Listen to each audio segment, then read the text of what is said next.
Hi, I'm Jonathan Knight. This is B-Movie Madness. The movie I'm going to talk about tonight, well, if you haven't watched my reviews for DBQ, Death of a Lantern, and Happy Holidays, I highly recommend checking those out before you watch this review, because this is a series of 6 reviews I'm doing for the Warlock Home video releases that SOVHorror.com is putting out. So please watch those. The one I'm going to talk about tonight is one that I talked about doing for the 3rd review, but I ended up changing them around, and I'll talk about, when I talk about the special features, I'll talk about why. But it's the one and only, the infamous, the legendary, the Dingleberries. Now, first of all, let's look at that artwork. My God, that is gorgeous work right there. Look at that turd. But this is gorgeous work, both, the original artwork and both, the stuff that Tony's put on here, such as, look at this, look at that, oh, that's beautiful, look at that. It's really great work. This is, before I talk about what this movie is about, this is one of the 2 movies that that Tony sent me, the Warlock titles that I had not seen. And I'm actually really surprised by that, because I remember seeing the artwork for it when I picked up Death of a Lantern, and for some reason I never picked it up and watched it. So this is where it was really my first chance to watch it, and I'm really surprised, because this movie basically was made for me.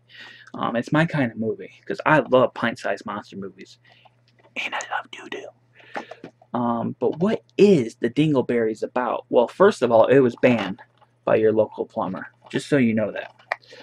This movie is about you'll crap your pants in fright. These turds have bite. When Adrian spots and smells some strange lights in the sky, she has no idea the fecal fury which is about to invade this small town of Sleepy Hollow Heights.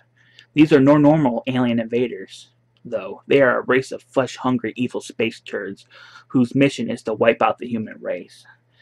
Aided by the new kid in school, Quasar Helix, an intergalactic bounty hunter of the smelly kind, Adrian and her friends in the horror club must stop the pint-sized poo-poos before they flush humanity down the toilet for good. Doesn't that get you excited? Man, it got me excited just reading. I want to rewatch it right after reading that. This is Chris Seaver's shot-on-video tribute to all those pint-sized monster movies of the 80s. The Critters, the Ghoulies, the Munchies, the Gremlins, the Beasties. Is there a Beasties? There was a million of them. After Gremlins became like a big hit, they pretty much put out a new one every year after that. But this is Chris Seaver's tribute to it, done the Chris Seaver way, with doo-doo monsters. And the best part of the movie are the Dingleberries themselves. They are absolutely hilarious. There's 4 of them. There's a jive-talking one, there's a girl one, there's a Jewish nerdy guy one, and then there's a Confucius Asian guy one, who they're all absolutely hilarious. Each one of them was hilarious. My favorite part of the movie has to be their encounter with the Chris Seaver character, the character played by Chris Seaver, Minty Dave, who I know Chris Seaver himself is not a fan of that character, but I thought he was hilarious, and I thought the scene with him and the Dingleberries was probably my favorite scene in the movie. There's a familiar song in that scene that brought a smile to my face. I don't want to spoil what song that is, buy the movie and you can see for yourself. But it brought a smile to my face, and I really like how purposely bad that they made this movie. On purpose they would show you the hands in the bottom of the Dingleberry puppets, or when they're thrown at somebody you would see like the tissue paper or something stuffed in the bottom of them. I thought that was actually really funny, and I believe this is the one right here where you can hear Chris Seaver giving direction. He didn't edit that out. And what made me smile about that is one of his first movies I saw of his was Mull the Zombie Ass Kicker, and there's a shot towards the beginning where you can hear him giving direction that he forgot to edit out, and I thought that was funny, because that's what the whole purpose of these movies are, is Chris doing kind of a throwback to his early stuff. And that, if you've never seen his early stuff, I highly recommend it. His vintage shorts and all that, his Friday the 13th fan films are all excellent. I highly recommend checking out that stuff if you can find it, or you can contact Chris and see if he has any of it. But that stuff is a lot of fun. What's really cool about this movie, though, and I didn't know about it until I popped it in, was that the same main characters from Death of a Lantern are the same main characters in this movie. with the exception of Clint Kelly's character, who is out of town while this events.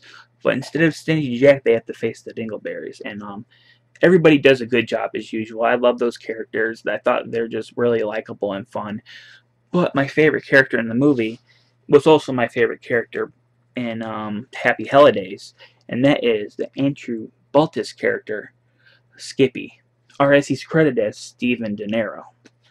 Um, Skippy is hilarious. Every single time he was on screen, I was laughing my ass off. Much like on Happy Holidays, much like in Sasquatch, I thought he stole the show.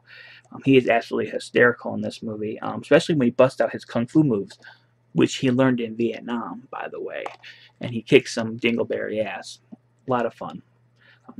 He just like, you know, his impersonation of Robert De Niro mixed with Steven Seagal is just, in my opinion, both dead on and hilarious. Um, but you know, yeah. Also Jason Mccall, who plays Quasar Helix, he's been in a shit ton of Chris Evers stuff. He was the male lead in Filthy McNasty 3. Filthy McNastyist, which is my favorite of the Filthy McNasty movies. And I believe he plays that same character in the 4th movie as well. And I believe he plays Quasar Helix in a couple other Seaver movies, including the Weirdsies. So it's really cool seeing that Chris, you know, keeps on using these characters because they're a lot of fun. Now we need a return to Minty Dave. I know you hate him, Chris, but I would like to see Minty Dave in another movie. Probably won't happen, but still, I'd like to see another Dingleberries movie in general. But yeah, this movie was a lot of fun. It's only 38 minutes. Like the rest of the Warlock stuff is like between 30 and 45 minutes. Usually they are. Would you really want a 3-hour version of this movie? I personally would. I would die for a 3-hour version of this movie. But for most people, 38 minutes is just enough. And it's a nice, fast-paced, little fun movie about some talking poo that likes to eat people. And if you don't think that sounds entertaining, well then you're probably on the wrong channel, YouTube channel, because I only talk about movies like this because I love movies like this. Now, as for the special features, there is a introduction by the Warlock, which, like I said before, the Warlock pretty much introduces all the Warlock's home video stuff, with the exception of Stoinky Beach. And when I get to reviewing that one, I'll tell you that probably again.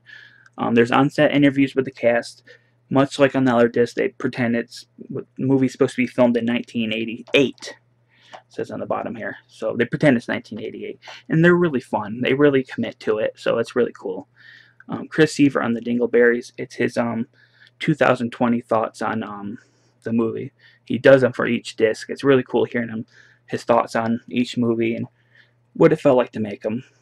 Vintage Chris Seaver SOV interview part 2. Now, that's the reason why I kind of moved this one to my 4th review, because on Happy Holidays was the part 1 of that. This is the part 2, and it's part of Tony's documentary that he was doing, SOV The True Independence.